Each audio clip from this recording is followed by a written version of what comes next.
Hello everyone, আসসালামু আলাইকুম। Welcome back to my channel. আজকের এপিসোডে আপনাদের সাথে বেসিক একটা ভ্যানিলা স্পঞ্জ কেকের রেসিপি শেয়ার করব।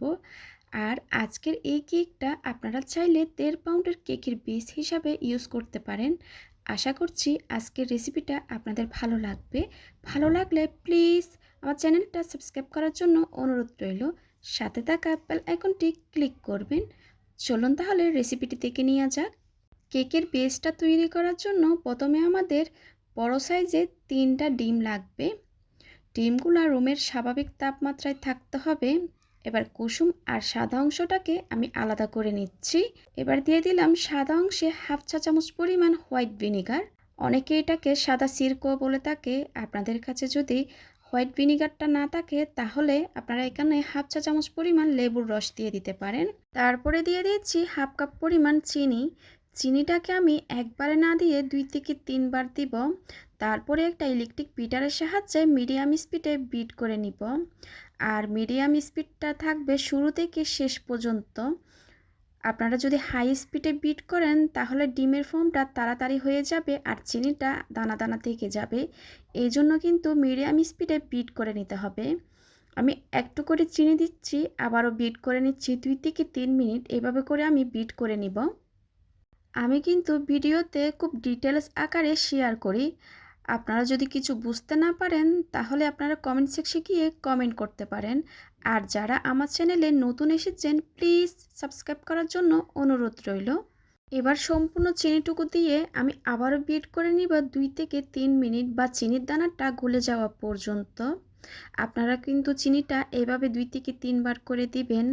আর এই পর্যায়ে আমি ওভেনটা 160 ডিগ্রিতে প্রিহিট করে নিচ্ছি 10 মিনিটের জন্য। খুব ভালো মতো চিনিটা গলে যাওয়ার পর বিটারটা সরিয়ে এবার দিয়ে দিলাম কুসুম। আরও দিয়ে দিচ্ছি 2 টেবিল চামচ পরিমাণ রান্নার রেগুলার তেল। 1 চা চামচ পরিমাণ ভ্যানিলা এসেন্স দিয়ে দিচ্ছি। আবারও বিট করে নিব সব কিছু একত্রে ভালোভাবে মিশে যাওয়া পর্যন্ত। এটা কিন্তু ওভার বিট করা যাবে না।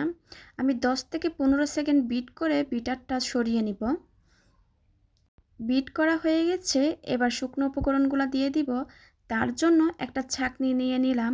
ছাঁকনিতে দিয়ে দিয়েছি 1/2 কাপ পরিমাণ ময়দা। আরও দিয়ে দিলাম 2 টেবিল চামচ পরিমাণ ময়দা। এবার দিয়ে দিচ্ছি 1.5 টেবিল চামচ পরিমাণ কর্নফ্লাওয়ার। অবশ্যই কিন্তু কর্নফ্লাওয়ারটা দেওয়ার চেষ্টা করবেন। 1 টেবিল চামচ পরিমাণ গুঁড়ো দুধ দিয়ে দিলাম।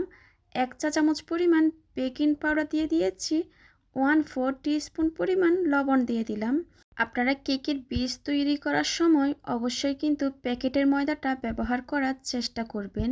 এটা কিন্তু আমি সব সময় সব ভিডিওতে বলে থাকি। এবার শুকনো উপকরণটা আমি খুব ভালো করে চেলে নিচ্ছি। অল্প পরিমাণ শুকনো উপকরণ চেলে দেওয়ার পর একটা হ্যান্ড হুইক্সের সাহায্যে আলতো হাতে ফোল্ড করে করে মিশাচ্ছি। আপনারা কিন্তু দেখে বুঝতে পারছেন আমি কিন্তু একদিক থেকে ঘুরিয়ে ঘুরিয়ে ফোল্ড করে করে মিশিয়ে নিচ্ছি। প্রথম ধাপে শুকনো উপকরণটা খুব ভালো মতো মিশে যাওয়ার পর আমি দ্বিতীয় ধাপে শুকনো উপকরণটা দিয়ে দিচ্ছি। আবারও আমি হ্যান্ড হুইক্সের সাহায্যে খুব আলতো হাতে ফোল্ড করে করে মিশাচ্ছি। এটা কিন্তু অবশ্যই তাড়াহুড়া করতে যাবেন না। তাড়াহুড়া করতে গেলে ডিমের ফোমটা বসে যাবে, তখন কেকের বেসটা কিন্তু একদমই ভালো হবে না। শুকনো উপকরণটা খুব ভালো মতো মিশিয়ে গেছে। আমি আপনাদেরকে একটু দেখিয়ে দিচ্ছি কীরকম হয়েছে। একটা স্প্যাচুলার সাহায্যে আমি আরেকটু মিশিয়ে নিচ্ছি, কোনো লাম্পস বা গুটি গুটি দানা আছে কিনা দেখে নিচ্ছি। ব্যাটারের ঘনত্ব কিন্তু এরকম হবে। এবার একটা 7 ইঞ্চ মোল্ডে সম্পূর্ণ ব্যাটারটা ঢেলে নিয়েছি। আমি একটু ট্যাপ করে ওভেনে দিয়ে দিব 25 থেকে 30 মিনিটের জন্য। আপনারা চাইলে এভাবে চুলায়ও বেক করে নিতে পারেন। আমার চ্যানেলে কিন্তু অনেকগুলো কেকের রেসিপি আছে চুলায় কিভাবে কেক তৈরি করবেন, চাইলে সেখান থেকেও দেখে নিতে পারেন। কেকটা হয়ে গেছে, আমি ওভেন থেকে বের করে আপনাদেরকে দেখিয়ে দিচ্ছি কীরকম হয়েছে। কেকটা এখনও গরম আছে। ঠান্ডা হয়ে যাওয়ার পর আমি 2টা ভাগে স্লাইস করে নিয়েছি। আপনারা চাইলে 3টা করতে পারেন।